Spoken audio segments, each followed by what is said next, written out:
Yes, fans, today we look at a game between Vichy Anand with white and a Spanish player named Moreno and rated 2500 with black. The game was played in Spain in 2006, and we will learn a bit about the French defense and about how to play with the space advantage. So, after e4, e6, d4, d5, we have the French opening, and Vichy chooses the advanced variation with e5.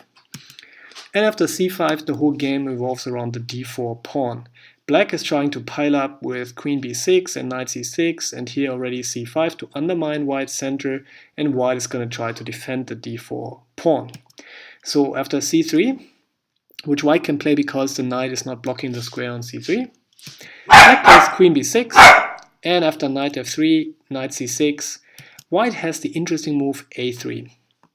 And he's creating a resource here, which is to play b4 and move the bishop to b2. So, for example, after c takes, white can play c takes, and the bishop cannot give a check here on b4. So if bishop d7, white can play b4, and after rook c8, bishop b2, and white has reached the setup where he has the nice control of the d4 pawn here. If, for example, black plays bishop d7 here, white can also immediately play b4, and then we have a similar position. An interesting plan by black is also to play knight h6, and then white can implement the plan again, but the knight can jump to f5 here, attacking the d4 pawn. And in this position, these three pieces are defending this pawn, and these three pieces here are attacking the pawn. And what's the problem with this? The position is imbalanced. The problem with this is that white, after bishop b2 and bishop b7, castle, white can still make moves, but what should white play now? In this position, playing the knight to d2 would block the queen off from defending this pawn. Moving the knight to c3 would block this bishop off from defending this pawn. And so that's an interesting position. And it turns out white can play bishop d3 here, because if knight takes, and after these exchanges, white has the tactical resource in the very end to give a discovered attack, to give a check and a discovered attack on the queen. So because of this tactical motive, white can play bishop d3 and actually threatening to take out this knight, ruining black's pawn structure. And if, for example, the rook goes to c8, white can take here. Or alternatively, even play knight c3, blocking a second defender. So the bishop is not performing the function of defending the d4 pawn, and the queen isn't neither. And it turns out that there is a second tactical motive here, which is after knight takes, queen takes, bishop takes. In this position, white can take out the d5 pawn. So the knight jumped to c3, and in the end, white gets a better position and an attack on this pawn. And if the other knight takes, white would not have this possibility to take out the knight and undermine the d5 pawn, but instead we have the motive with the discovered attack again. White can play knight takes with the discovered attack on the bishop, and this bishop threatening check and the discovered attack should the queen take here. Okay, so this, after the knight h6 move, a quick primer on French theory. But actually in this game, black played c4, shutting the entire position down and saying, okay, I have my nice pawn chain here, you have your nice pawn chain there. But it turns out in this position, white has a little bit more space, because here black only has these little squares here. So if we count these squares, I don't know how many they are, but black has these squares here, and white has many more squares here. So I would argue white actually has a space advantage here. And let's see how Vichy Anand plays this. First, developing with knight bd2, and in this position black can play f6, but white can simply ignore it, and after this exchange, this pawn is actually blocking black's development quite a bit. And if black simply develops, for example bishop d7, and both sides develop, black already runs in a little bit of trouble, because in fact white has the resource bishop takes, and the knight attacks the queen, and can then jump to give check and win the rook. Okay, And the whole point is that this knight was blocking this bishop in. So it's already a little bit hard for black to maneuver the pieces, something which is very typical if you don't have the space advantage, if you have the space disadvantage.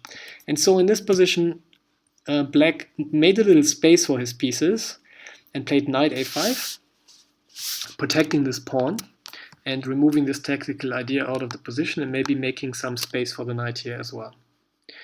And white simply pushes his space advantage by trying to not allow any counterplay by black on the king side. And after a few more moves, white really blocks and cements black's pawn structure here. And he has a lot of time to reroute his pieces. So notice that Vishy is not castling here, but he plays knight h2 with the plan of rerouting the knight via g4 to e3, which is a good square for the knight because it's behind these pawns and it supports these pawn pushes quite a bit. So after knight c8, knight g4, knight b6, knight e3, castle, white has reached this ideal position for his knight and now plays queen f3, which is another interesting motive. This pawn here on f7 is currently not protected and is a bit weak, so white simply attacks it, forcing black to move the bishop away so the queen protects the pawn. And after castle, king b8, rook e1, another interesting motive. If black was ever to make any progress, he probably has to play f6 or g6. And if he plays f6 and this pawn gets exchanged, this rook here is on an open file. So very smart to put the rook to e1 already. And after king a8, which is, again, if the position opens, the king safety could be an issue as well. So black tries to create a resource here for when the position opens and also space to maneuver his pieces by playing king a8. Queen g4 is another interesting move because it makes space for the pawn and also eyes the g7 pawn, so the bishop is not so mobile anymore. If black wants to prepare f6, he has to move the bishop to e7 and then the queen could take the pawn. And in fact, black reveals that he has this intention by playing rook to g8, protecting the pawn and making and allowing the bishop, who is now freed from the defense, to move to e7 and support the pawn push. And now white plays f4, and the strategy is to push the pawns forward as much as possible and then have a structure that is still flexible enough to have a number of pawn pushes. So white's plan is to move the queen out of the side and play g4 and then reach this bathtub pawn formation. So let's have a look at this bathtub pawn formation. The point is that both sides have breaks, and once the break happens, you have to calculate the tactics, but basically it comes down to which side has positional advantage or tactical advantage, and this depends on how you position your pieces behind the pawns. And in general, because both sides have pawn pushes, white has more space here to position his pieces, whereas black can almost not maneuver his pieces. So if the game now just continued in a closed way, white would have a lot of time to position all his pieces in the most active positions and then open up the position and simply win. And that's why black is already a little bit under pressure here, and even though his pieces are not perfectly positioned, wants to open up the position and play f6 and look for some chances, just because the alternative would have been much worse.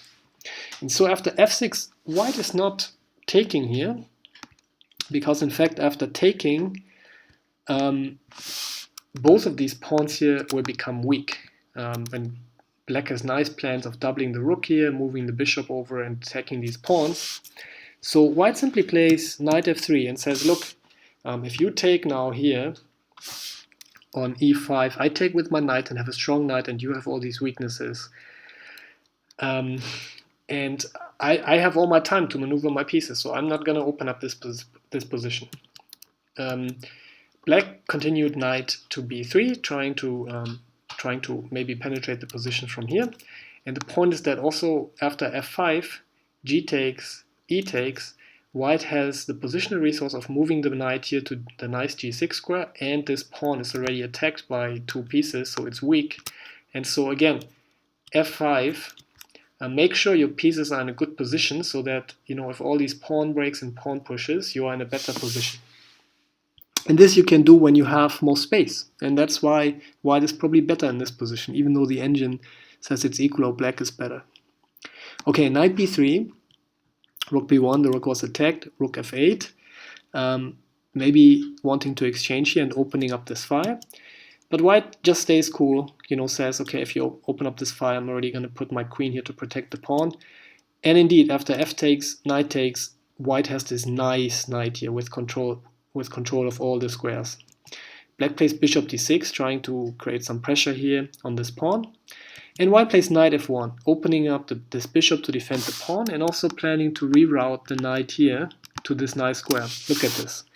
Because white has the space, he can just position his pieces very, very strongly. Black wants to exchange this bishop, which is protecting the f pawn. Black is really trying to create some play on this f weakness now. And after rook takes, bishop e8, trying to move over the queen. Knight h2, white continues to reroute the knight. Queen e7, rook c2, white has the strategy to double the rooks here. Look at all the space, how it allows white to maneuver his pieces. Knight to d7, trying to maybe get rid of this knight. And white is happy to give up the knight. And in fact, white knows he cannot hold this knight forever, but it takes black a lot of time to exchange this knight. And this time white uses to say, okay, if you ever exchange, as happens in the game, knight takes, I'm gonna, the bishop is attacked, so has to move back. I'm gonna get another resource for it. I now have a very good pawn formation here and total control of the f file. And black plays bishop to d7 to protect this pawn, because this pawn is now weak, and also to connect the rooks. And white just says, okay, I'm having the c file, the f file now. I'm gonna get another positional resource. I'm gonna reroute the knight to g6, where it will be very strong. And black is already, like, I don't know what black can do here. If he tries to double rooks here himself, does he run into any trouble? Maybe not. Well, in this position, knight g6 is, of course, a threat on the queen and the rook. So that's already an issue for him to double, because this square here will be subject to an attack by the knight. So, I don't know, black played rook g8. I don't know, maybe he plans some break here. White has all the time, and white is better now because he has these two positional resources. The position is equal, and in terms of material, and white has the f file and this knight on g6. Okay, bishop e8, saying, okay, I also want to get some control of this g6 square, and white just activates his king a little bit, brings his bishop over, has all the time in the world before he moves the knight to g6, and now even plays g5. And white is exchanging something here. White is exchanging a pawn because he gives up this pawn. He is exchanging this for this diagonal for the bishop. So just a few moves before, this bishop was very bad, basically having no play here. And Vichy basically has the strategy of giving up a pawn, even for getting a good piece play. Let's not forget, the bishop, if it is active, it's worth 3 pawns. And if it is not active, it's worth nothing. So it makes sense to give up a pawn for the strong bishop, especially because this pawn here on g5 is likely to be very weak. And now after this maneuver, white plays knight to g6 and is again exchanging a resource, because the bishop is exchanging itself against the knight. And you might ask, okay, but what did white win now? Well, white gave up this g6 square for another resource, for the entry square for the rook on f7. And after queen d7, rook f7, queen b5, trying to get some counterplay, but white can simply close it off with rook f1 to f2. And now look at this position. White is having the total control of the f file, but also the rook on the 7th rank, and this is a very, very important positional resource. Black played rook d to e8 because this is also a weakness and was attacked, and white has won back the pawn. The material is equal again, everything is under control, but white has the rook on the 7th rank and pressure on the e6 pawn, so white is already much better here. Black played bishop d8, queen d2, the bishop tries to penetrate here, white activates the king, and in this position here, another interesting maneuver. Bishop to g4, and the plan is to move the rook over to h3 and penetrate to h7 to put pressure on the g7 square. Very, very interesting. And I'm not sure if black was really fully aware of this. Played queen to c6, and the bishop has to retreat, and the rook comes in. Okay, I think in this position white is already much better, because it becomes clear that sooner or later this pawn will fall. But still, it's very, very instructive how Vichy plays this. After rook e7 trying to exchange the pawn, he just says, okay, I'm protecting this pawn. If you take it now, I come in with the queen, or with the pawn, and this pawn is protected. And even if you attack here again, you know, I don't care. I'm just going to activate my king. Black also moves the king away. And now rook to h2, just toying a little bit, queen to d7, rook goes back to h7, and now queen e8 and rook h5. What is the idea behind rook h5? Okay, the idea is to control the g5 square. And the point is that white wants to exchange here, and after queen takes, bring in the queen, attacking the rook and the queen, but the problem is the black queen can penetrate the position and get some perpetual on the king here. And that was the purpose behind rook to h5. Protecting, getting control of the g5 square, and now white is threatening to take the pawn, to take the rook here and bring the queen in. The game continued queen to b5. If black had continued king a6, white could then have played this combination and simply won the game. Bishop c7, rook f8, and the rook will come to f7 and win the pawn. So after queen b5, a similar variation comes on the board, gets on the board as well. Rook takes e7, and white simply wins a pawn. The black structure is collapsing. Black had this idea of bringing the rook over, but simply the bishop blocks it off, and now white is material up and has a passed pawn. Let's have a quick look at the rest of the game. Queen b3, rook to h1, denying the queen the entry square on d1 and taking out any counterplay. Rook d8, the king gets activated, the rook comes attacking the pawn. The passed pawn marches, white is using all his resources here. Queen e3, supporting the push of the pawn, queen c7, rook h5, hinting to bringing the rook behind the pawn, rook d6, and now queen e5, and white has so many tactical threats now. The pawn can push, the queen is attacking the g7 pawn, so the bishop is stuck on f8, but the bishop can also be attacked by the rook. And so after queen b6, white is simply pushing the pawn, bishop takes, queen takes, and the game is over, resign. And just to see how all these tactical resources here come in play, if black plays queen to c6, rook h8, bishop e7, queen g7 wins. And if bishop e7, for example, the queen immediately takes, and if queen d8, trying to maintain control of the e7 square, rook ah is strong, queen e7, rook takes, queen takes, and e7 wins the game. Okay, thanks a lot for watching. I hope you learned a little bit about the French defense and how to play with the space advantage. Hope to see you again next time.